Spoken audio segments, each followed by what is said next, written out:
साथियों, कांग्रेस झूठ की कितनी बड़ी मास्टर है, तेलंगाना से बेहतर कौन जानेगा। मैं आपसे पूछता हूं, कांग्रेस ने अपनी सबसे बड़ी नेता के जन्मदिन से पहले किसानों का कर्ज माफ करने का वादा किया था। इन्होंने झूठ बोला कि नहीं बोला? अब ये लोग 15 अगस्त तक अपने वादे टाल रहे हैं, क्या कि लोकसभा का चुनाव खत्म हो जाए फिर वो हाथ ऊपर कर दे। क्या ये आपसे धोखा नहीं है? आपकी भावनाओं का अपमान नहीं है? ये लोग वेमुलावाड़ा के भगवान राजन्ना की सौगंध खा रहे थे और ये तो सनातन को गाली देने वाले लोग हैं।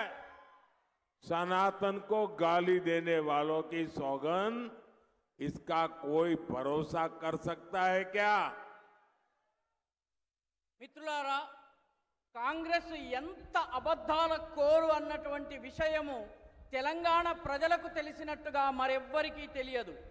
నేను మిమ్మల్ని అడుగుతున్నాను, కాంగ్రెస్ యొక్క అతిపెద్ద నాయకుడి పుట్టినరోజు నాడు రైతుల యొక్క రుణమాఫీ చేస్తానని చెప్పి వాగ్దానం చేసింది. అబద్ధం చెప్పిందా లేదా? ఇప్పుడు 15 ఆగస్టు వరకు ఈ వాగ్దానాన్ని వెనక్కి తోశారు. లోకసభ ఎన్నికలు అయ్యేదాకా ఆగి ఆ తరువాత చేతులెత్తేయబోతున్నారు. ఇది మిమ్మల్ని మోసం చేయడం కాదా? మీ మనోభావాల్ని దెబ్బతీయడం కాదా? వీళ్ళు వేములవాడ రాజన్న మీద ప్రతిజ్ఞ చేస్తున్నారు, ఒట్టు పెట్టుకుంటున్నారు, కానీ మరొక వైపు సనాతనాన్ని తిడుతున్నారు. సనాతన ధర్మాన్ని తిట్టేటటువంటి వాళ్ళు పెట్టేటటువంటి ఒట్టుని ఎవరైనా నమ్మగలరా?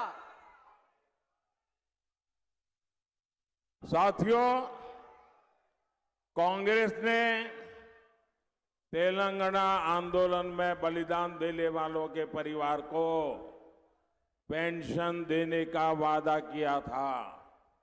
कभी भी वो वादा पूरा किया क्या? कांग्रेस ने 250 स्क्वायर यार्ड जमीन देने के लिए कहा था। आप बताइए, जमीन मिली क्या? कांग्रेस ने महिलाओं को हर महीने 2500 रुपीज देने का वादा किया था। आज तक यहाँ की महिला इसका इंतजार कर रही है। यहाँ तेलंगाना में पावर कट इतने ज्यादा बढ़ गए हैं कि लोगों का जीना मुश्किल हो गया है।